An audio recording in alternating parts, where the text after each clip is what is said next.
अस्सलाम वालेकुम दोस्तों, मेरा नाम है तारिक खान। आई होप आप सब खैरियत से होंगे। और आज का जो हमारा टॉपिक है, आज हम डिस्कस करेंगे पंचायती राज जो है इंडिया का, इसको हम डिस्कस करेंगे।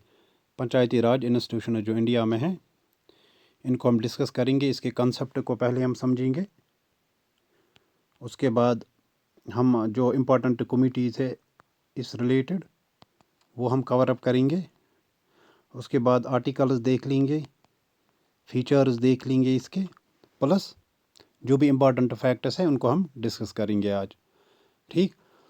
तो दोस्तों, अभी तक हमने जो पढ़ा इंडियन कॉन्स्टिट्यूशन, चाहे मैंने प्रीएम्बल पढ़ा या फंडामेंटल राइट्स पढ़ा या आर्टिकल्स पढ़ा, ये मैंने आपको हमेशा कहा है कि ये जो इंडियन पॉलिटी एंड गवर्नेंस है, ये सारी इंटरकनेक्टेड होती है।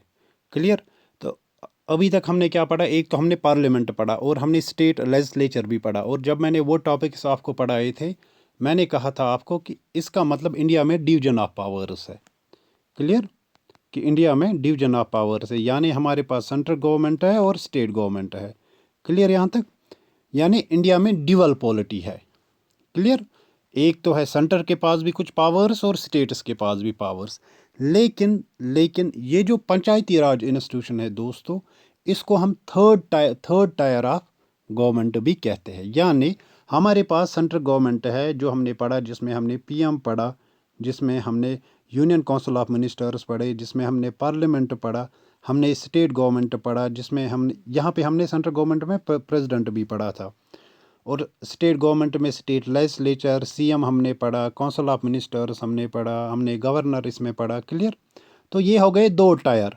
दो टायर का मतलब होता है लेवल। टायर का मतलब होता है दोस्तों, ये बात याद रखना, क्योंकि जब हम कमिटीज़ ऑफ पंचायत राज पढ़ेंगे वहाँ पे टायर का कंसेप्ट आएगा। ये लेवल्स होते हैं। यानी अभी तक हमने देखा कि एक तो हमारे पास एक टायर है, यानी एक लेवल है गवर्नमेंट हमारे पास सेंट्रल लेवल पे। क्लियर। एक है सेंट्रल टायर, ये भी आप कह सकते हो, या सेंट्रल लेवल पे है हमारे पास एक गवर्नमेंट। और दूसरा हमने देखा स्टेट गवर्नमेंट है हमारे पास, स्टेट लेवल पे है गवर्नमेंट।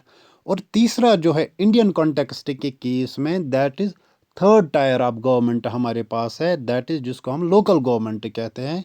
रूरल एरियाज़ में जो होता है, जिसको हम कहते हैं पंचायती राज ऑफ इंडिया। क्लियर। सो हम कह सकते हैं कि हमारे पास ड्यूअल पॉलिटी है, जहाँ पे प्रोविजनस है हमारे पास powers of central and state, और एट द सेम टाइम हमारे पास है लोकल गवर्नमेंट रूरल एरियाज़ में। क्लियर। और एज़ पर जो लक्ष्मीकांत की बुक आती है, एम लक्ष्मीकांत इंडियन पॉलिटी के लिए, वहाँ पे ये भी मेंशन है, ये जो थर्ड टायर ऑफ गवर्नमेंट है इंडिया में, जिसको हम लोकल गवर्नमेंट यानी पंचायती राज कहते हैं, ये जो है, ये वर्ल्ड के किसी भी कॉन्स्टिट्यूशन में नहीं मिलता है हमें। यानी the third tier of government, that is local government, which is not found in any other constitution of the world. Clear यहाँ तक? तो ये हो गया थोड़ा सा डिस्क्रिप्शन दोस्तों आपके लिए। अब है यहाँ पे कंसेप्ट दोस्तों, ये पंचायती राज एक्चुअली में होता क्या है, इसकी ज़रूरत क्यों हमें पड़ी, इंडिया के कॉन्टेक्स्ट में कॉन्स्टिट्यूशनल प्रोविजन इसके रिलेटेड क्या है। और आपके एग्ज़ाम रिलेटेड जो भी चीज़ें हैं दोस्तों, जो भी रिक्वायर्ड है, अननेसेसरी स्टफ मैंने इन स्लाइड्स में मेंशन नहीं किया, बल्कि जो आपके एग्ज़ाम पॉइंट ऑफ व्यू से ज़रूरी है वही है। क्योंकि मेरी कोशिश हमेशा रही है कि जो भी टॉपिक आप पढ़ोगे, चाहे पार्लियामेंट पढ़ा, हाई कोर्ट पढ़ा, सुप्रीम कोर्ट पढ़ा, या जो भी आपने पढ़ा, मैं चाहता हूँ वंस फॉर ऑल ये आपके लिए हो जाए। कि ये नहीं कि आज आपने पार्लियामेंट पढ़ा फिर नए से इसको किसी और जगह से पढ़ना पड़ेगा। क्लियर। तो एक बार पढ़ेंगे, अच्छे से पढ़ेंगे, दबा के पढ़ेंगे, ताकि ये वंस फॉर ऑल हो जाएगा। फिर रिवाइज ही करना है और फैक्ट्स रिमेंबर करने हैं, फैक्ट्स को रटना है आपके एग्जाम पॉइंट ऑफ व्यू से। अब हम यहाँ पे देख लेंगे ये वर्ड पंचायत का मतलब क्या होता है। देखिए दोस्तों, ये जो पंचायत वर्ड है, ये जो आयत है, AYAT, सॉरी, देखिए पहले पंच हम देख लेंगे। पंच का मतलब होता है पांच। पांच कौन? पांच पौधे, पांच कुछ और नहीं, ये पांच, पंच का मतलब है 5 मेंबर्स। क्लियर। और ये जो AYT है आयत, इसका मतलब होता है असेंबली। क्या मतलब होता है? असेंबली। तो कुल मिला के जब हम बात करते हैं, ट्रेडिशनली ये जो पंचायत का मतलब होता है, ट्रेडिशनली इट कंसिस्ट्स ऑफ, जो भी बड़े लोग होते थे गाँव में या वाइज पीपल होते थे गाँव में, उनको चूज़ किया जाता था। लोकल कमेटी जो गाँव की होती थी उनको चूज़ किया जाता था। एल्डरी और वाइज पीपल को गाँव में जो बड़े बड़े होते थे, जो डिस्प्यूट्स को सेटल करते थे, जो भी विलेजेस में होते थे ट्रेडिशनली एंशंट टाइम्स में। क्लियर। और उस टाइम पे हम क्या कहते थे, उस ट्रेडिशनल टाइम पे जब इन एल्डर या वाइज पीपल जो गाँव के होते थे, इनको एक लोकल कमेटी चुनती थी जो सेटल करते थे डिस्प्यूट्स बिटवीन इंडिविजुअल और विलेजेस में जो भी डिस्प्यूट्स होते थे, इनको हम कहते थे मुखिया। क्योंकि आपने अगर सुना होगा कोई डॉक्यूमेंट्री, अगर आपने एंशंट इंडिया की देखी होगी या कुछ और, तो वहाँ पे आपने क्या देखा होगा कि इनको हम कहते थे, ये जो गांव में लीडर्स होते थे, लोकल लीडर्स होते थे, इनको हम मुखिया कहते थे। क्या कहते थे? मुखिया। क्लियर। और या इनको हम सरपंच भी कहते थे। क्लियर यहाँ तक?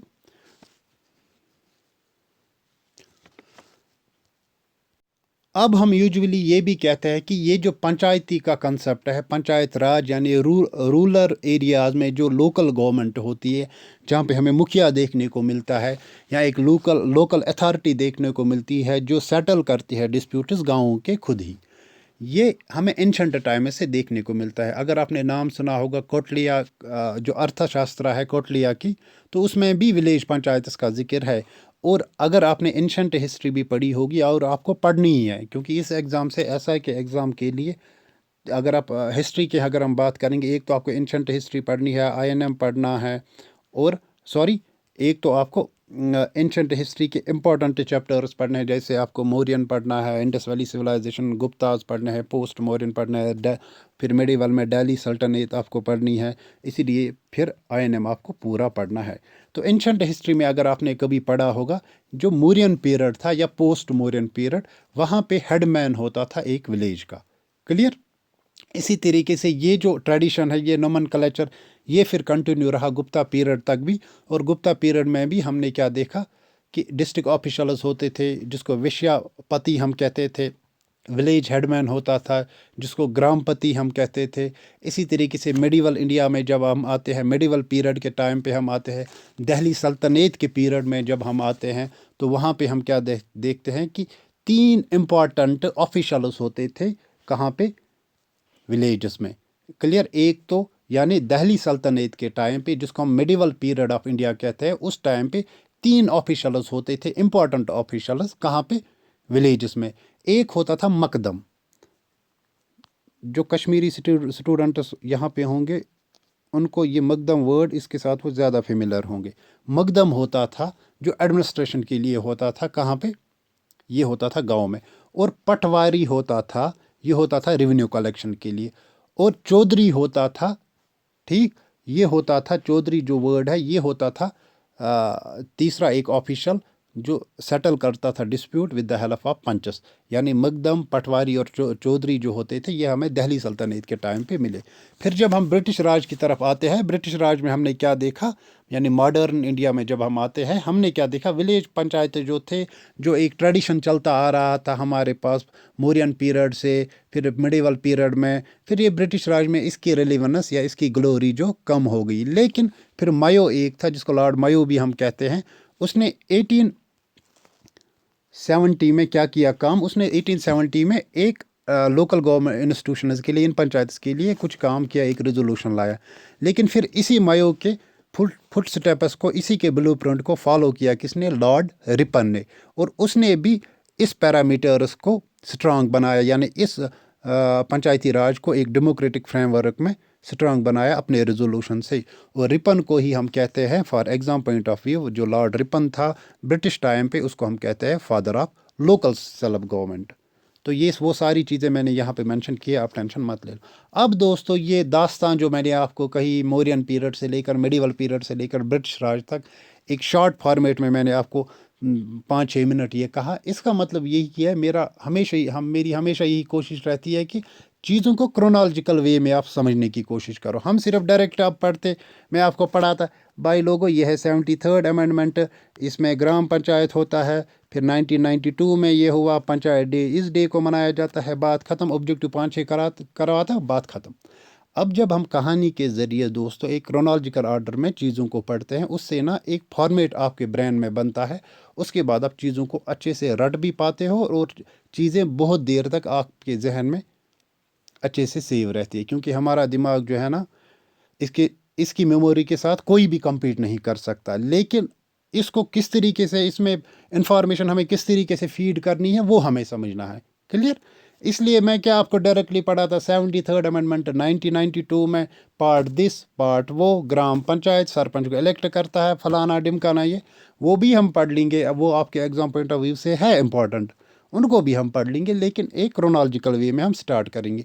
और ये जो पंचायती राज इंस्टीट्यूशन है, ये आपके सिलेबस में पर्टिकुलरली मेंशन है, ये बात याद रखना। वहाँ पे इंडियन पॉलिटी एंड गवर्नेंस है और पंचायत राज भी मेंशन है, पब्लिक पॉलिसी है मेंशन। तो इसको हम अच्छे से पढ़ेंगे, दबा के पढ़ेंगे, और एक दो लेक्चर में ये आपका कंप्लीट हो जाएगा। क्लियर यहाँ तक? अब हम कुछ बेसिक कंसेप्ट्स की बात करेंगे। देखिए, पंचायत राज जो है, अब हमें ये पता चला ये ओल्डेस्ट लोकल गवर्नमेंट है इंडियन सब कॉन्टिनेंट में। लेकिन 1992 में क्या हुआ? 1992 में इस पीरियड तक आते आते different committees I, different committees government of India ने बनाई। क्लियर? अशोक मेहता कमेटी, बलवंत राय मेहता कमेटी, थंगवन कमेटी, इसी तरीके से बाकी कमिटीज़ हम पढ़ेंगे। तो इन कमिटीज़ की रिकमेंडेशंस पे with the passage of time different governments आए, किसी ने पास किया, किसी ने नहीं पास किया। अब एक लोचा है दोस्तों, मैंने ये भी देखा कि कुछ फॉर इंस्टेंस ये जो कमिटीज़ आई पंचायत राज के लिए इंडिया के कॉन्टेक्स्ट में, अननेसेसरी अगर हम देखेंगे कि किस पार्टी ने कब इसको पास किया, फिर कब रिजेक्ट किया, किस पार्टी ने कब इसको अप्रूव किया, कब अप्रूव नहीं किया, वो तो आपके एग्ज़ाम पॉइंट ऑफ व्यू से इम्पॉर्टेंट है ही नहीं। हमारे एग्ज़ाम पॉइंट ऑफ व्यू से इम्पॉर्टेंट जो है हम वो पढ़ेंगे और कंसेप्ट को समझेंगे। इसलिए उन कंट्रोवर्सीज़ में किसने पास किया, कब किया, क्यों किया, वो हमें याद रखने की ज़रूरत है ही नहीं। हम कमिटीज़ याद रखेंगे, इसके रिकमेंडेशंस को याद रखेंगे, फिर किस रिकमेंडेशन की बिना पे ये टायर्स आए, ग्राम पंचायत आया, विलेज पंचायत आया, वो पढ़ेंगे। तो अब हम कहाँ थे? मैंने कहा कि ये एक ओल्डेस्ट लोकल गवर्नमेंट है जो इंडियन सब कॉन्टिनेंट में प्रैक्टिस होती थी from ancient India to medieval India. फिर मॉडर्न में हमने देखा लॉर्ड रिपन को कहते हैं, is known as the father of local self government. Clear यहाँ तक? अब ऑफिशियली जो इस्टेब्लिश किया गया ये पंचायती राज, ये 73rd कॉन्स्टिट्यूशनल अमेंडमेंट एक्ट हुआ, उससे किया गया ऑफिशियली और constitutionally. Clear? 73rd constitutional amendment act हुआ, उससे इस पंचायती राज को क्या किया गया? कॉन्स्टिट्यूशनलाइज किया गया, ऑफिशियली इसको इंट्रोड्यूस किया गया। क्लियर? और 3 लेवल्स इसमें आए, और सॉरी, ये 3rd लेवल ऑफ गवर्नमेंट बनी, लोकल सेल्फ गवर्नमेंट। क्लियर? और इसमें 3 लेवल्स आए। कितने आए? अब किस कमेटी ने कौन सी लेवल दी वो हम बाद में पढ़ेंगे, लेकिन 3 लेवल्स इसमें आए। यानी इस पंचायती राज में हमें 3 लेवल्स मिलते हैं। 73rd अमेंडमेंट से ये कॉन्स्टिट्यूशनलाइज किया गया। 3 लेवल्स हमें मिलते हैं इसमें। कितने? 3 लेवल्स या टायर्स। अब ये लेवल्स इस गवर्नमेंट में, इस लोकल गवर्नमेंट में, इस पंचायती राज में क्या होते हैं, ये मैं आपको अभी समझाऊंगा। देखिए, 3 लेवल्स का मतलब है, पहली लेवल जो है विलेज लेवल, जिसको हम बोलते हैं विलेज के बेस पे, इसको हम कहते हैं विलेज के बेस पे जो विलेज लेवल है, इसको हम कहते हैं ग्राम पंचायत। यानी ग्राम पंचायत एक लेवल बनी, यानी विलेज लेवल पे हमें ग्राम पंचायत देखने को मिला, ये एक लेवल है पंचायती राज इंस्टीट्यूशन में। दूसरा है ब्लॉक लेवल पे, जिसको हम इंटरमीडिएट लेवल कहते हैं, जो सेकंड टायर है। थर्ड टायर है दोस्तों, दैट इज़ ज़िला परिषद, जो डिस्ट्रिक्ट लेवल पे है। ये 3 लेवल्स हमें इस पंचायती राज इंस्टीट्यूशन में देखने को मिलते हैं। अब विलेज लेवल पे कौन मेंबर्स होंगे, कैसे इलेक्ट किया जाएगा, ये भी हम पढ़ेंगे। ब्लॉक लेवल पे क्या होता है, ज़िला परिषद के लेवल पे, डिस्ट्रिक्ट लेवल पे क्या होता है, ये सारा हम कवर करेंगे। क्लियर? अब यहाँ पे कुछ फैक्ट्स और जो आपके एग्जाम पॉइंट ऑफ व्यू से फैक्ट्स इंपॉर्टेंट हैं, उनको हम पढ़ेंगे। क्लियर? देखिए, यहाँ पे मैंने मेंशन किया है कि पंचायत राज जो इंस्टीट्यूशन है, ये सेकंड मिलीनियम BC से, ये जो भी है आपके एग्जाम पॉइंट ऑफ व्यू से ये इंपॉर्टेंट नहीं है। आप याद रखना, एंशंट पीरियड से ये इंडिया में प्रैक्टिस होता आ रहा है, जो मैंने आपको अभी कहा। अब पंचायत राज जो होता है, जो मैंने आपको अभी चीज़ें कही, काउंसिल ऑफ 5 ऑफिशियल, जो इसकी लिटरल मीनिंग है, ये एक system of local self government होती है विलेजेस में, यानी रूरल इंडिया में। क्लियर? और it consist of panchayat raj institutions through which self government of villages is realised.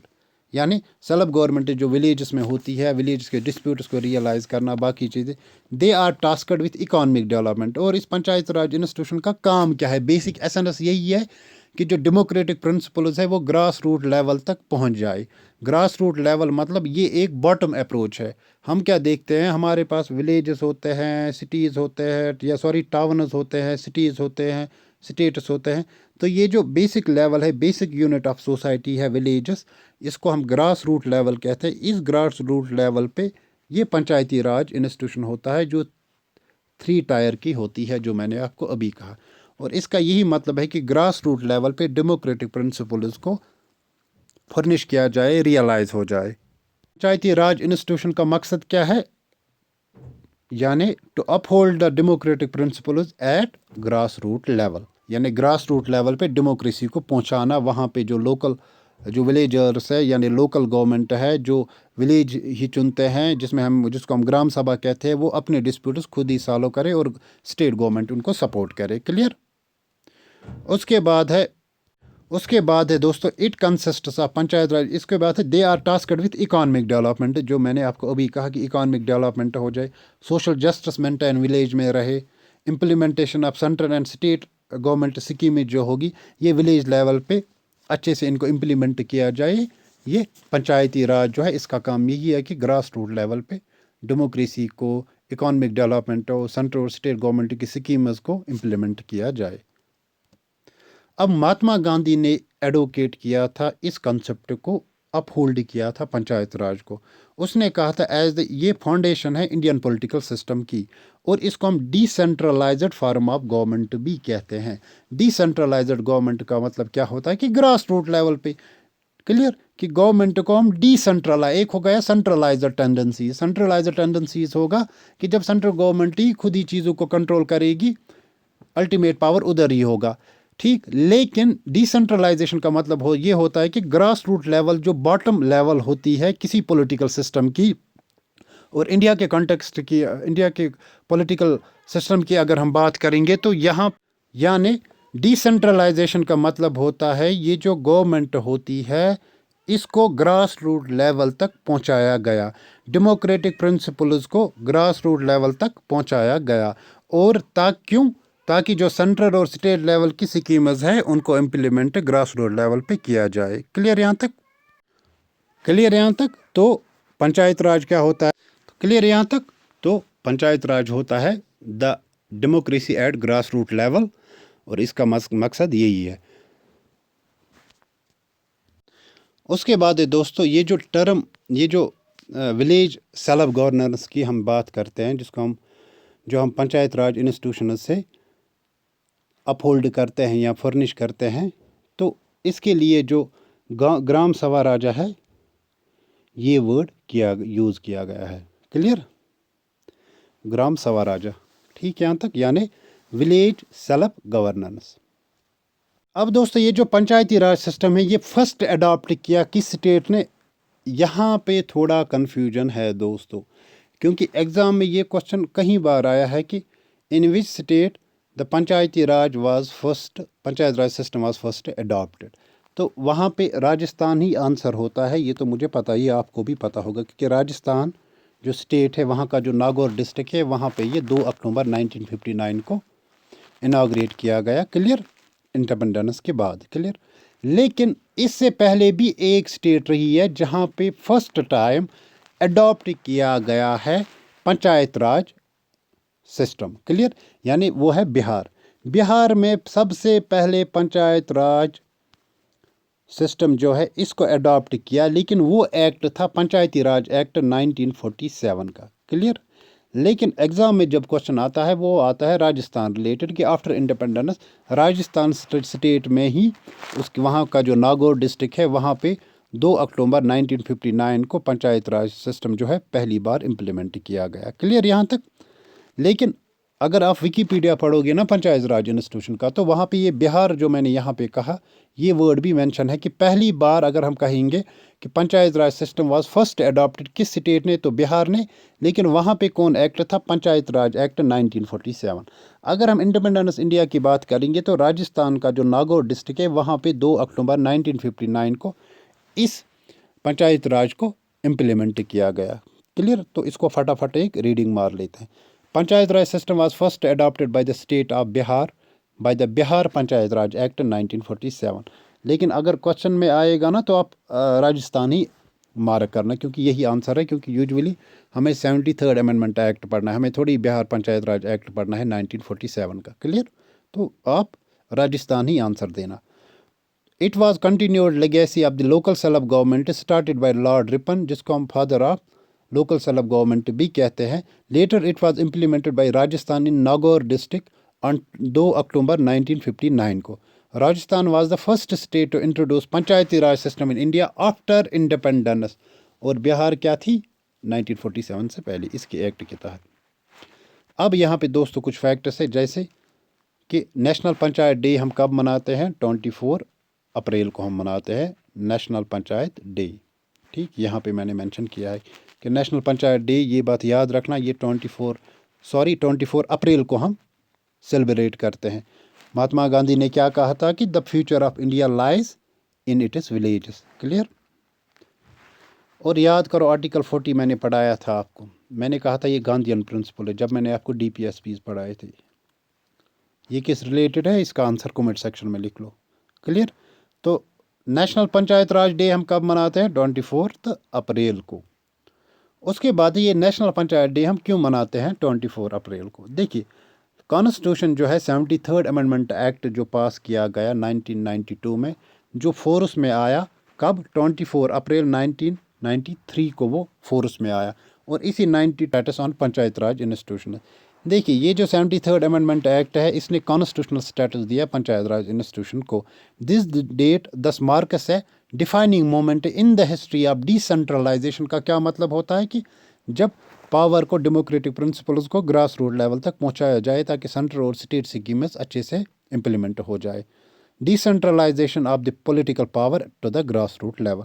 The impact of the 73rd Amendment in the rural India is very visible, and it has changed power equations. Clear? According to the government of India decided in consultation with the state to celebrate 24 अप्रैल को इसीलिए national panchayat day करार दिया गया, क्योंकि इसी day को हमने ये जो 73rd अमेंडमेंट एक्ट है, जिसने कॉन्स्टिट्यूशनलाइज किया, कॉन्स्टिट्यूशनल स्टेटस दिया पंचायत राज इंस्टीट्यूशंस को इंडिया में, ये इन्फोर्स हुआ 24 अप्रैल 1993 को। कौन सा एक्ट? 73rd अमेंडमेंट एक्ट 1992 का। जिस डेट पे ये इन्फोर्स हुआ, इसी डेट, इन्फोर्समेंट डेट पे हमने क्या मनाया? नेशनल पंचायती डे। क्योंकि दोस्तों, जब रिपब्लिक डे हुआ था 22 जनवरी को, हम 22 जनवरी को रिपब्लिक डे क्यों मनाते हैं? क्योंकि 22 जनवरी 1950 को इंडिया का कॉन्स्टिट्यूशन क्या हुआ था? इन्फोर्स। इसलिए हम 22 जनवरी को रिपब्लिक डे मनाते हैं। इसी तरीके से 24 अप्रैल 1993 को जो 73rd अमेंडमेंट एक्ट था 1992 का, जिसने कॉन्स्टिट्यूशनल स्टेटस दिया किनको? पंचायत राज इंस्टीट्यूशन को, इसको इन्फोर्स किया गया। और इसलिए हम इस डेट पे क्या करते हैं काम? नेशनल पंचायती राज डे मनाते हैं। और नेशनल पंचायती राज डे जो है NPRD जिसको हम कहते हैं, ये सेलिब्रेट किया जाता है 24 अप्रैल 2010 से ये स्टार्ट हमने किया सेलिब्रेट। ये फैक्ट याद रखना, ये मैंने यहाँ पे मेंशन किया है। अब कॉन्स्टिट्यूशनल स्टेटस क्या है? देखिए, 2 अमेंडमेंट्स पास हुए, 73rd और 74। ठीक है ना? लोकल सेल्फ गवर्नमेंट, ये म्यूनसिपलिटीज़ के रिलेटेड है। फिलहाल आप यहाँ मत जाओ, आप 73rd अमेंडमेंट एक्ट याद रखो 1992 में। ठीक है ना? तो local government is state subject under 70 schedule. ठीक है ना? ये जो लोकल गवर्नमेंट है पंचायत, ये स्टेट सब्जेक्ट में आता है, मतलब कि स्टेटस इस पे लॉज बना सकते हैं पंचायती राज के रिलेटेड। और आर्टिकल 40 हमें क्या कहता है? ये हमें ये कहता है कि जो मैंने आपको DPSP पढ़ाया था कि state shall take steps to organize village पंचायतेस and endow them with such powers and authority as may be necessary to enable them to function as units of self government।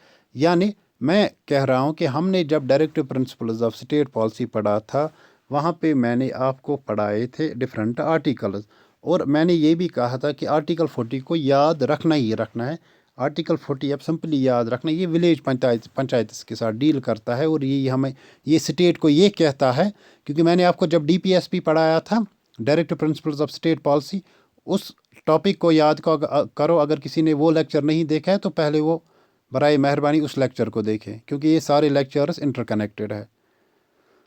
तो DPSP में मैंने क्या पढ़ाया था, directive principles of state policies में जो भी आर्टिकल्स है, जो भी उनका सब्जेक्ट मैटर, ये नॉन जस्टिसेबल है, इनको हम जस्टिसेबल या ये enforceable in the court of law नहीं है। मतलब स्टेटस इनको इम्प्लीमेंट कर भी सकती है, नहीं भी कर सकती है, कोई भी कोर्ट उनको स्यू नहीं कर सकता है, कोई भी कोर्ट उनको ये नहीं कह सकता है कि आपने इन आर्टिकल्स को इम्प्लीमेंट क्यों नहीं किया। क्लियर? इसी जिस तरीके से फंडामेंटल ड्यूटीज़ है नॉन जस्टिसेबल, ठीक, बट फंडामेंटल राइट जस्टिसेबल है। तो आर्टिकल 40 जब मैंने पढ़ाया था, ये गांधीयन प्रिंसिपल मैंने आपको पढ़ाया था। मैंने कहा था लिबरल प्रिंसिपल्स है वहाँ पे मैंने कहा था गांधीयन प्रिंसिपल्स है, सोशलिस्ट प्रिंसिपल्स है। और आर्टिकल 40 में मैंने आपको पढ़ाया था कि स्टेट को स्टेप्स लेने चाहिए ताकि वो ऑर्गेनाइज करे विलेज पंचायत, जिसको हम लोकल सेल्फ गवर्नमेंट कहते हैं। लेकिन क्या हुआ कि हम कब DPSP देखते हैं, DPSP हमारे ओरिजिनल कॉन्स्टिट्यूशन में मेंशन है, ये तो पता है हमें। लेकिन क्या हुआ, जब 1992 में अमेंडमेंट पास हुआ, 73rd अमेंडमेंट एक्ट, जिसने पंचायती राज इंस्टीट्यूशंस को एक कॉन्स्टिट्यूशनल स्टेटस दिया। क्लियर? फिर जो ये आर्टिकल 40 था, ये खुद ब खुद इन्फोर्स हो गया उस अमेंडमेंट से। यानी 73rd amendment act 1992 which constitutionalised और which gave the constitutional status to the panchayati raj institutions gave practical sense or gave enforcing sense to the article 40। Clear?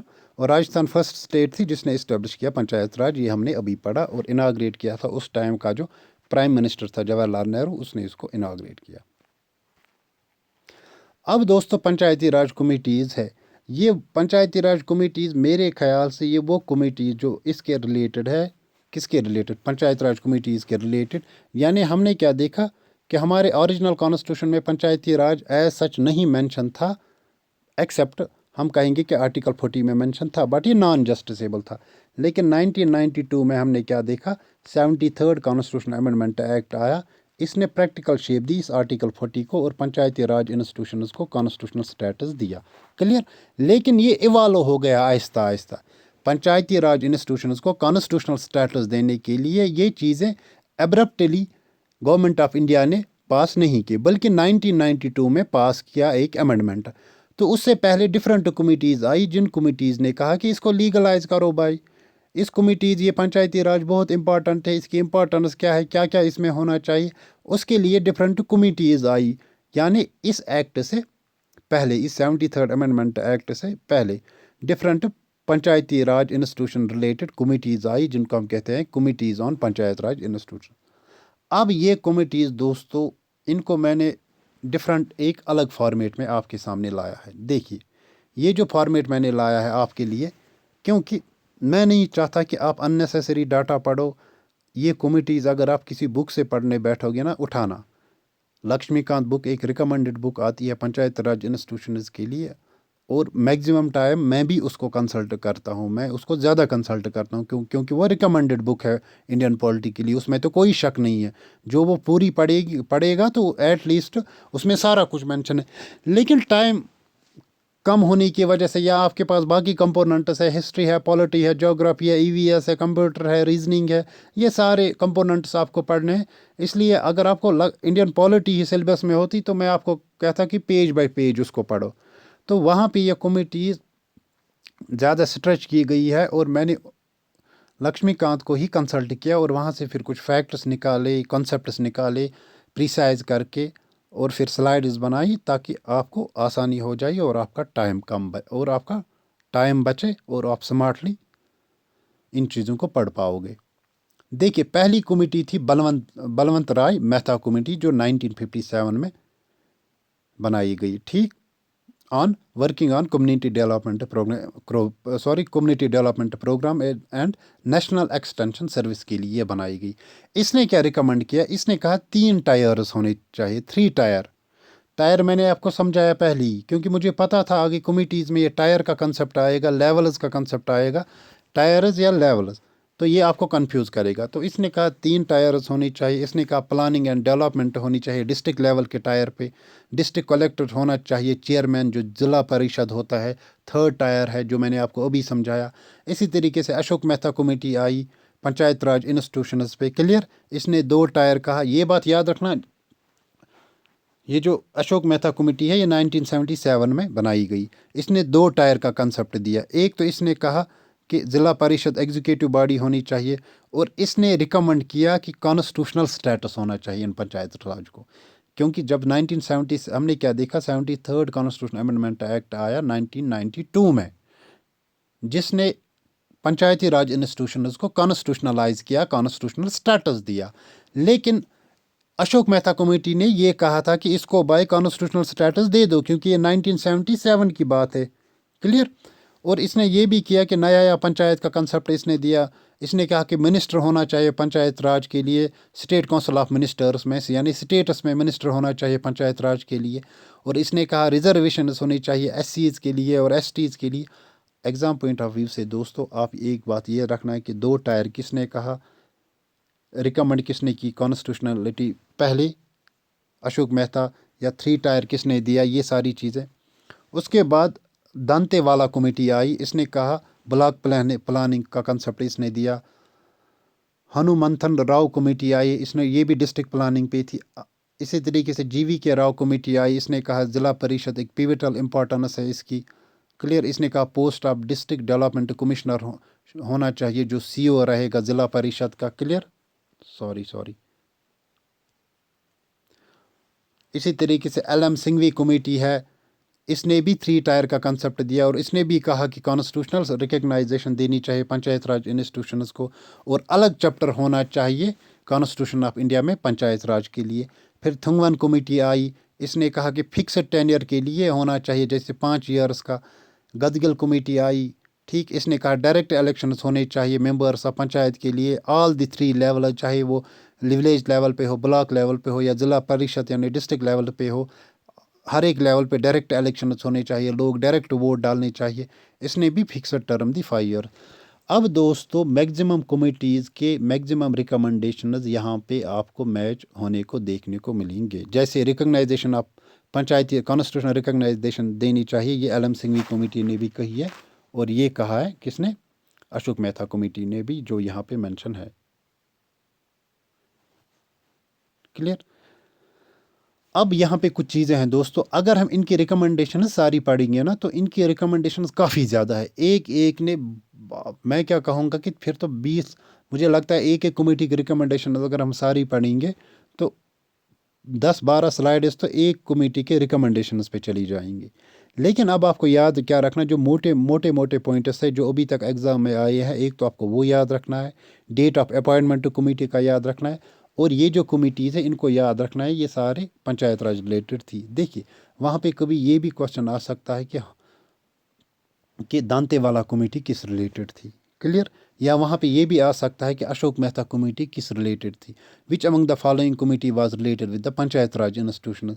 जब आपको पता होगा कि अशोक मेहता कमेटी जिसने 2 टायर कंसेप्ट दिया, ये रिलेटेड थी पंचायत राज इंस्टीट्यूशन से, तो आप इस क्वेश्चन को अच्छे से सॉल्व कर पाओगे, क्लियर। उसके बाद हम क्या देखते हैं, फाइनली हमारे पास 73rd कॉन्स्टिट्यूशनल अमेंडमेंट एक्ट आया। इस एक्ट ने एक नया पार्ट कॉन्स्टिट्यूशन में ऐड किया, पार्ट 9th, और ये पार्ट जो था इसका नाम था पंचायतस, और इसमें आर्टिकल्स मेंशनस थे 243 से लेकर 243 तक। सॉरी, इन आर्टिकल्स में जो इंपॉर्टेंट आर्टिकल्स है वो भी मैं आपको आगे पढ़ाऊँगा। In addition the act also added new यानी 11th शेड्यूल इसने कॉन्स्टिट्यूशन में ऐड किया, और this schedule contains 29 functional items. अब यहाँ पे 2 चीज़ें आपको समझ, देखिए कमेटीज़ भी आई, रिकमेंड किया पंचायत राज पे डिफरेंट चीज़ें, किसी ने 2 टायर कहा, किसी ने 3 टायर कहा, किसी ने कॉन्स्टिट्यूशनल स्टेटस कहा, किसी ने ज़िला परिषद पे कुछ कहा, तो वो कमेटीज़ हमने देखी, उनकी रिकमेंडेशंस। अब 73rd अमेंडमेंट एक्ट जो है दोस्तों फाइनली ये पास हुआ, इसने कॉन्स्टिट्यूशनल स्टेटस दिया किसको, पंचायत राज इंस्टीट्यूशंस को, और इसने पार्ट 9 ऐड किया कॉन्स्टिट्यूशन ऑफ इंडिया में। क्लियर। और इसने एक नया शेड्यूल 11th शेड्यूल ऐड किया पंचायत कॉन्स्टिट्यूशन ऑफ इंडिया में, और ये शेड्यूल डील करता है पंचायत से, और यहाँ पे 29 आइटम्स है इसके रिलेटेड। ये फैक्ट्स आप याद रखना, ये मैंने ऑलरेडी मेंशन किए। Clear. The act gave practical shape to the article 40 of constitution, जो मैंने आपको अभी कहा। ठीक। अब दोस्तों कुछ चीज़ें हैं यहाँ पे, जैसे इस एक्ट के साइलेंट फीचर्स है। ये जो 73rd कॉन्स्टिट्यूशन अमेंडमेंट एक्ट है 1992 का, इसके साइलेंट फीचर्स है, जैसे ग्राम सभा में क्या आता है, विलेज पंचायत जो है इसके मेंबर्स कैसे इलेक्ट होते हैं, और जो ब्लॉक लेवल पे है दूसरा टायर, फिर ज़िला परिषद यानी डिस्ट्रिक्ट लेवल पे जो तीसरा टायर है उसमें क्या आता है, ये हम सारा पढ़ेंगे नेक्स्ट लेक्चर में। तब तक के लिए अपना ध्यान रखो, ख्याल रखो, अच्छे से रहो। क्लियर। और दोस्तों ऑलमोस्ट ये जो है हमारा पॉलिटी का सिलेबस ये कंक्लूड होने जा रहा है अब। क्लियर। लेकिन कुछ चीज़ें मैं आपके साथ शेयर करना चाहता हूँ, जैसे कि आपके पास ऑलमोस्ट पॉलिटी, देखो पॉलिटी भी तो आपको पढ़नी है, ये तो पढ़नी ही पढ़नी है। Geography, EVS, computer, economy, Indian economy, reasoning, ये ऑलमोस्ट बड़े बड़े 6 कंपोनेंट्स आपको पढ़ने हैं। अब मेरी सजेशन ये रहेगी कि गलती से भी रिवीजन के साथ कंप्रोमाइज़ नहीं करना, जितना हो सकेगा रिवाइज करते रहो। क्लियर। करते रहो revise, plus revision plus MCQs आप डेली किया करो। जैसे पॉलिटी पे 20 ऑब्जेक्टिव्स किए सालों, जियो पे 20 ऑब्जेक्टिव्स किए, इकॉनमी पे। आप आज तो हर एक के पास फ़ोन होता है, फ़ोन उठाओ, गूगल पे डालो फॉर इंस्टेंस फंडामेंटल राइट्स पे आपको एमसीक्यूज करने, लगाओ सीधे MCQs on fundamental rights, different objectives निकलेंगे। क्लियर। इसी तरीके से कंप्यूटर पे, ईवीएस पे, तो अगर आप हर कंपोनेंट से 20-20 ऑब्जेक्टिव्स करते हो तो दिन में आप ऑलमोस्ट 110-120 ऑब्जेक्टिव्स करोगे। और अगर आप यही एक हफ्ते तक करते रहोगे तो, या 10 दिन तक, जो जितना भी टाइम आपके एग्ज़ाम के लिए, तो 10 दिन तक ऑलमोस्ट आप 1000 से ज़्यादा ऑब्जेक्टिव्स करोगे। एटलीस्ट उन ऑब्जेक्टिव्स से अगर आप 1000 ऑब्जेक्टिव्स करोगे, वो हो गए 1000 फैक्ट्स और 1000 कंसेप्ट्स। यहाँ से जब आप लेक्चर भी देख रहे हो आपके कंसेप्ट्स ऑलरेडी क्लियर है, अब आपको सिर्फ फैक्ट्स याद रखने और कंसेप्ट्स याद रखने हैं। उन ऑब्जेक्टिव से क्या होगा, एक तो रिवाइज आपका हो जाएगा, दूसरी बात एट द सेम टाइम नई नई चीज़ें आपको पता चलेगी। क्लियर। तो अगर आप एक हफ्ते में या 10 दिन में या 5 दिन में 1000 ऑब्जेक्टिव्स करते हो या 500 ऑब्जेक्टिव्स करते हो, 200-250 तो याद रहेंगे ना। तो फाइनली कितने ऑब्जेक्टिव्स आएंगे, ज़्यादा से ज़्यादा 100 या 120 ऑब्जेक्टिव्स आपको आएंगे। तो रिवीजन के साथ गलती से भी कंप्रोमाइज़ नहीं करना, और ख़ुद को कमज़ोर मत समझा करो, आप नाकाबिल नहीं हो। ठीक है ना। आप ऑलरेडी चैंपियंस हो, स्पेशल हो, इसलिए टेंशन मत ले लो। अपना ध्यान रखो, ख़ास तौर पर अपने सेहत का ध्यान रखो, नींद बराबर करो 6-7 घंटे। ठीक। तो मिलते हैं नेक्स्ट लेक्चर में, तब तक के लिए अपना ख्याल रखो। Take care.